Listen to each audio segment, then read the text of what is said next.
From the High Definition Production Center of Troy University's Broadcast and Digital Network and Troy campuses around the world, this is Troy TrojanVision Weekly. Hello and welcome to Troy TrojanVision Weekly. We're glad you joined us for this look at what's happening in and around Troy University. I'm your host, Aaron Taylor. Well, for many, the long weekend was a time of rest and relaxation, but not for residents of Wetumpka, who were hit by an EF2 tornado on Saturday. No deaths were reported, but there was still a sense of loss being felt downtown, where residents were still picking up the pieces and setting their sights forward. Brady Talbert gives us a look at the aftermath from Wetumpka. Chainsaws buzzing as workers work to restore the city of Wetumpka after a tornado that destroyed parts of downtown Saturday, minutes before 3 p.m.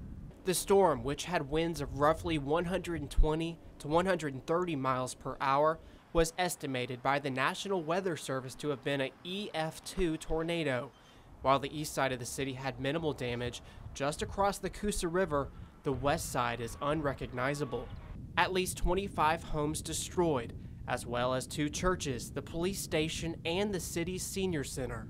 When I was there Thursday, which was the last time, I didn't know it would be the last time that I was there. The Bibb Graves Bridge, which connects the east and west sides of Wetumpka, still standing, but closed off for only police and emergency officials. Now, as you can see, the storm completely derooted and knocked down large trees just like this one.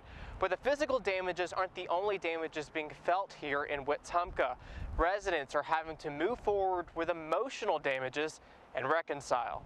While surveying the damage, we stumbled upon 2 Wetumpka residents who chose not to be named that told us about the sense of loss being felt in the city. And it's very devastating and heartbroken to see something like this come through here. It's just sad to see something that's been here for so long destroyed, and we don't know if they're going to rebuild or not. So it's just I'm sure they'll rebuild, but it's not ever going to be the same.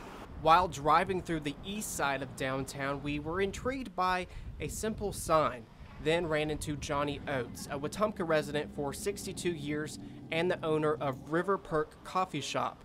Oates, outside in 30-degree weather, was doing what he could to help the community recover. We're giving away free coffee and hot cocoa to all the volunteers and all the first responders. And I think, you know, that's the least we can do for those guys. As a town, we always get together. We won because we love our city. In Wetumpka, Alabama, Brady Talbert, Troy TrojanVision News. Martin Luther King Day is celebrated every third Monday in January. However, last Sunday, people gathered at Montgomery's Dexter Avenue Church in memory of King's 90th birthday. Adoria Hughes has more from our Montgomery News Bureau. Did in Germany was legal. The voice of Dr. Martin Luther King echoed down the street of Dexter Avenue as many gathered for King's 90th birthday celebration at Dexter Avenue Church and said that this is a holiday to always remember.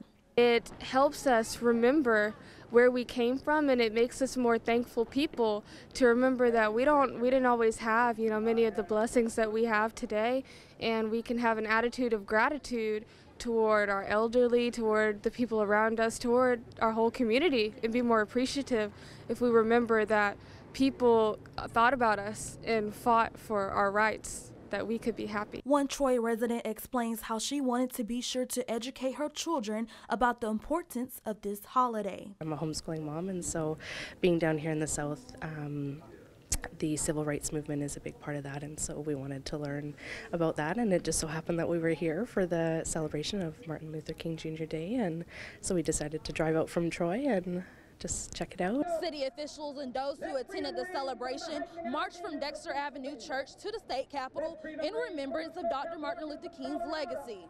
Among those who marched was Torian Hamilton, a native of Montgomery, who says she started a nonviolence organization after losing her son due to gun violence. The reason I started that because I knew 50 years ago the dream that Martin Luther King had, even not among just all unit of ethnicity, is just for black on black crime anyway. So I started at educating all the youth about nonviolence and how that the negativity are going around that we're using these illegal guns on each other. The unveiling of Dr. King's bus took place inside of the church, and the city hopes to add to it in the future. In Montgomery, Adoria Hughes, Troy, TrojanVision News. And while MLK was celebrated Monday, the Office of Civic Engagement at Troy continued honoring King's legacy on Tuesday by giving students the chance to do some volunteering at the Boys and Girls Club of Pike County. Taylor Pollock has that story. Working to make the world a better place was one of Martin Luther King Jr.'s many messages. And on Tuesday, the Office of Civic Engagement volunteered their time at the Troy Boys and Girls Club to do just that. Do is just anything that they need moving as far as large items, cleaning up, anything as far as the building maintenance or anything. We're here to help as much as we can. The Office of Civic Engagement strives to get Troy University students engaged by helping out around the community. As much as possible, we try to get our students at Troy University engaged in the community as much. I know that a lot of them aren't from here, but they're also going to school here, so they're still a part of the community. So we try to engage that relationship as much as we can with the students and the community as a whole. This isn't their first time helping out the Boys and Girls Club. This is not our first time partnering with Civic Engagement. They come by with campus kitchens to give snacks and stuff to the kids. Any little thing that I may need, I can call them and they're always here. And at the end of the day, spreading MLK's messages of love, equality, and change were what mattered most. That's your fellow mate. This is your peer. You're going to need them now just like you may need them later in life. Love each other. This is all about love. Martin Luther King spread equality and love and, you know, just the brightness of holding hand to hand. Our logo for the Boys and Girls Club is two hands holding together, and we believe that. And that's what we teach them every single day. And the celebration of King's legacy continued into Wednesday night as Troy's Freshman Forum gave students a chance to honor the man who helped kick off the civil rights movement in America. Cody Giles has more. On Wednesday, Freshman Forums met in the Trojan Center Theater to discuss a major civil rights hero, one that has brought a plethora of people together. We are, celebrating the life and legacy of Dr. Martin Luther King. We're putting on this Inherit the Dream program for Martin Luther King Day, and our speaker is Anthony Sparks, and we're just excited that everybody came out. King had one of the biggest impacts on desegregation in this country, and it is because of him that we are able to have days like this. He was a martyr for the cause. He wanted to bring us all together for brotherhood and equality, just a good man. The speaker, Anthony Sparks, controlled the stage and had the crowd laughing and even giving some amens at some of the words he was saying. In spite of my mess, I'm still blessed. And so the Freshman Forum even gave a few of the students the chance to showcase some classic gospel music.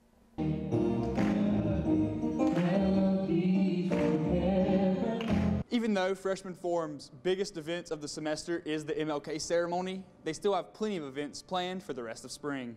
We're doing a freshman formal February 9th for freshmen, and then we're also going to do an athlete appreciation day coming up soon, and hoop coming. If you ever have any ideas, questions, comments about what we do here on campus, please come see me or any other Freshman Forum delegate. Cody Giles, Troy, TrojanVision News. We'll take a short break, but when we return, we'll see how some Troy accounting students took the first steps towards getting a job. Stay tuned, we'll be right back. So they say it's a man's world?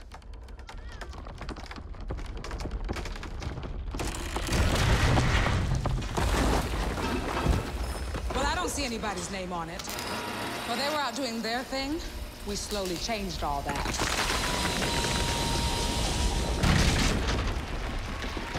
We changed all that.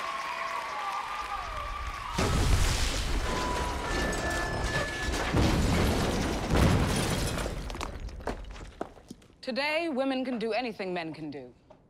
And there's one thing we're even better at.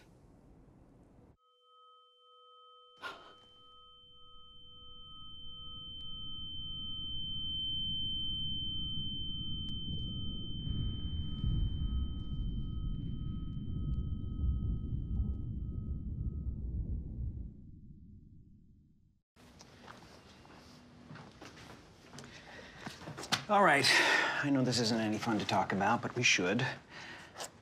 Okay, so who's gonna do what? I'll pack the dead batteries. Great. I'll only put what I don't need into a duffel bag. Perfect. That's totally unhelpful. No problem. Meanwhile, I will try to comfort everyone by speaking in a calm voice. And I'll try to get the generator going without any gas.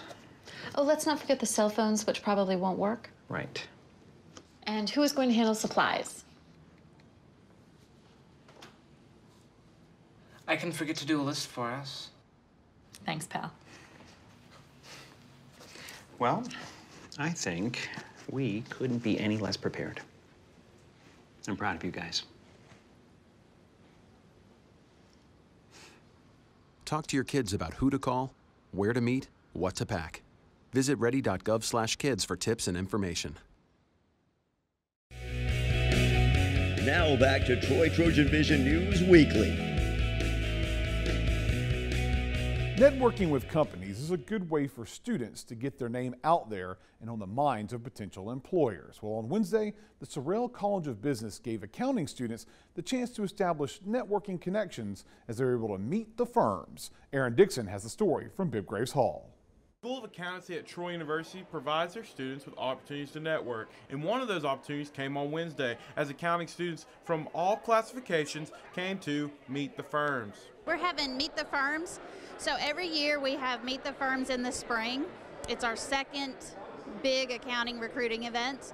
And so the students are here to meet employers that recruit on our campus for accounting jobs. Networking is key in the professional world, and one student was able to go into more detail on why networking is so important.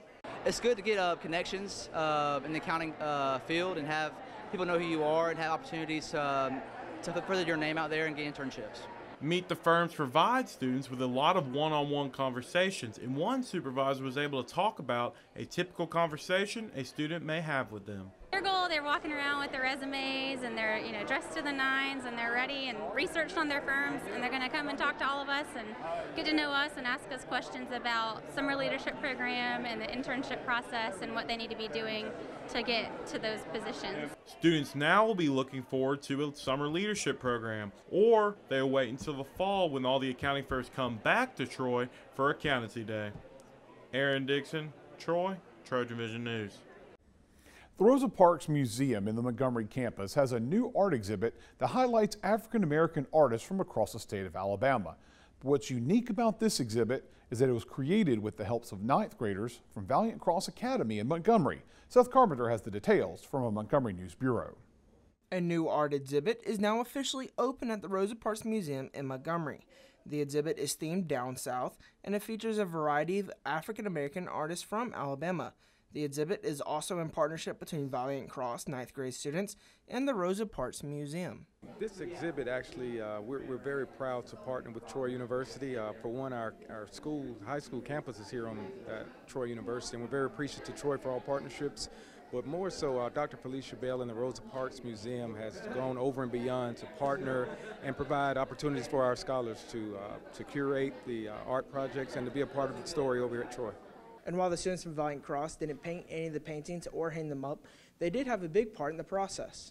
They researched the artist. Many of them picked the pieces that are on exhibit or on display here. They wrote the labels, they wrote the main text for the exhibit, they came up with the title, they chose the menu. So really they were hands-on in most aspects of it. They helped with the layout. They didn't come and install with us, but pretty much everything else they were very hands-on with. And with the exhibit featuring many different artists from across the state, you can expect to see many different types of artwork. We have about 30 or so artists represented, and I think it's a good representation, various mediums, and so I think it's a very diverse exhibit.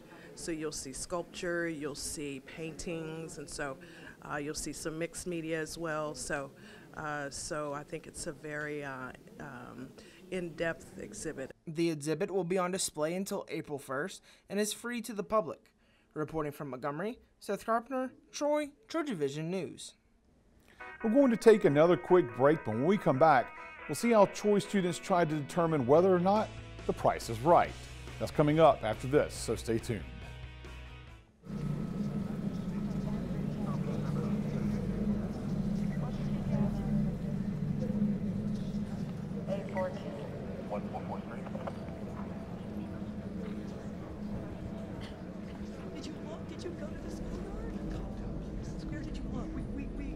We can make a plan somehow if we just He's a smart boy, and he's gonna be okay. Just okay, try to calm him again. There's no reception right now. Everything is down. Try! I can't. Try already! Nothing's working. Well, just Everything's try. down. Do you think he's on his way? Please. Is he okay? Laura. Please tell me he's okay. I need you to calm down. What? It's my baby. This is so bad. He's out there by himself. Make sure you know where to find your family in an emergency. Start your plan at ready.gov.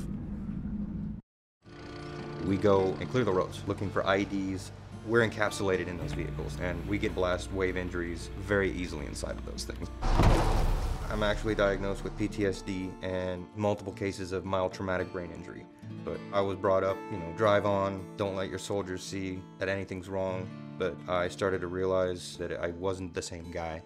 Having more bad days than good days set in more and more after each deployment and each injury.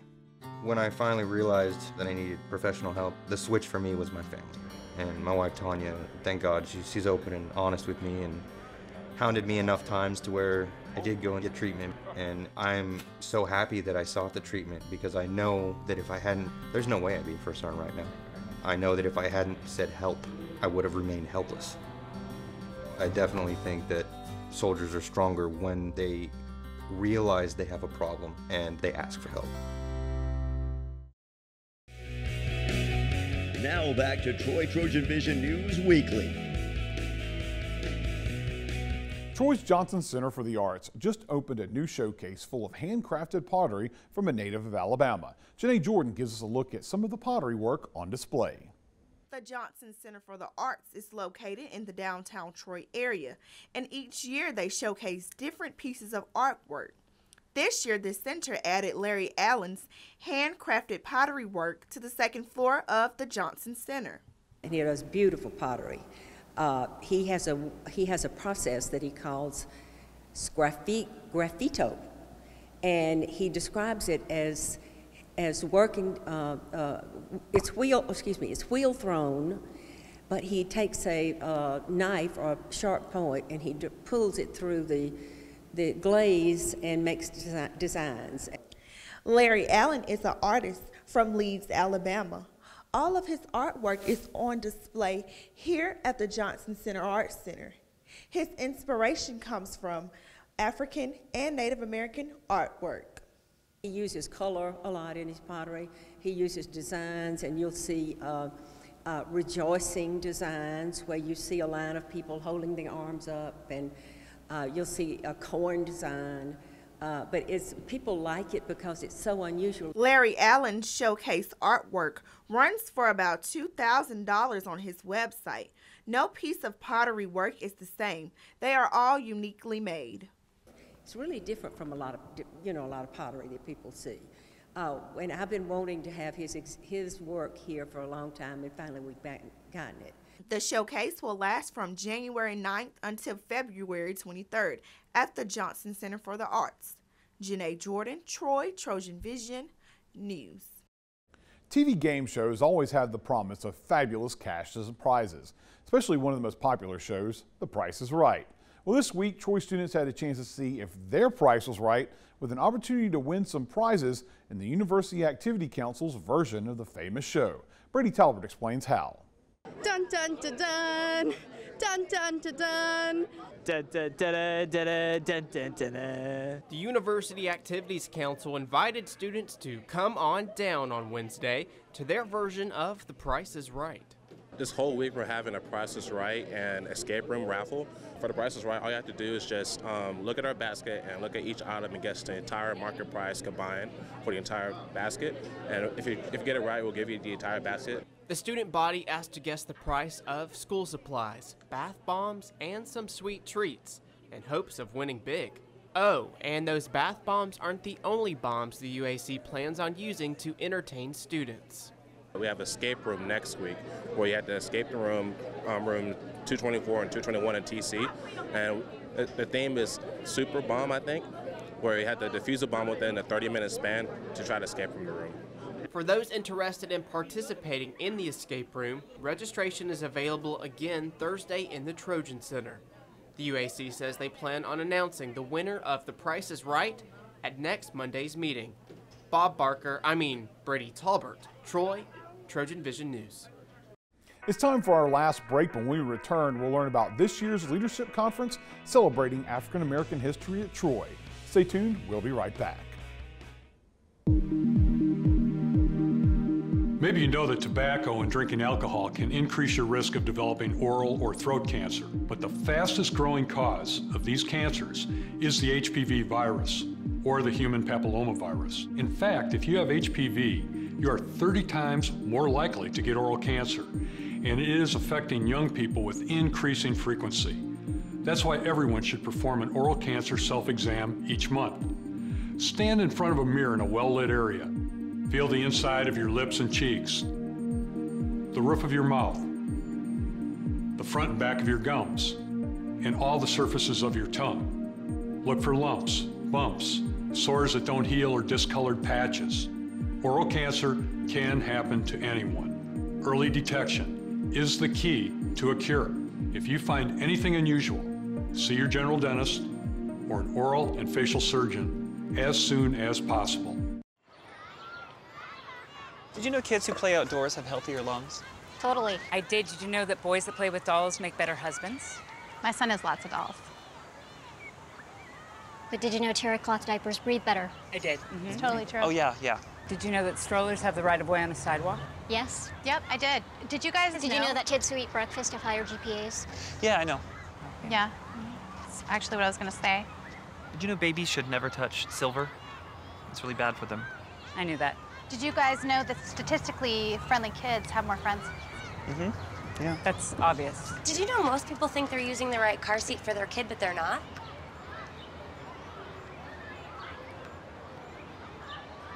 Parents who really know it all know for sure that their child is in the right seat at the right age and size. Visit safercar.gov/the right seat to make sure your child is protected. I'm putting that on my blog. I just put it in mine. Now back to Troy Trojan Vision News Weekly. University will kick off February with its annual leadership conference celebrating African American history. We'll learn more about this year's conference in this week's Trojan Talk.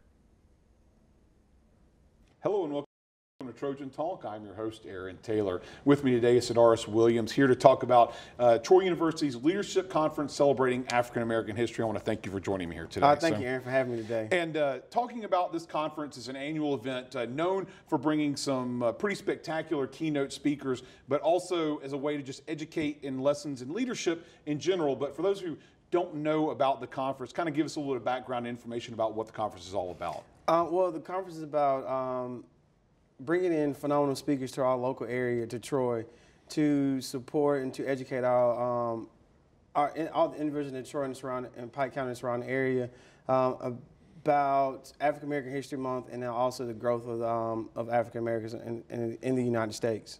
And the leadership portion of it, it's usually always starts and ends with some phenomenal speakers, and we'll talk about this year's speakers in a little bit.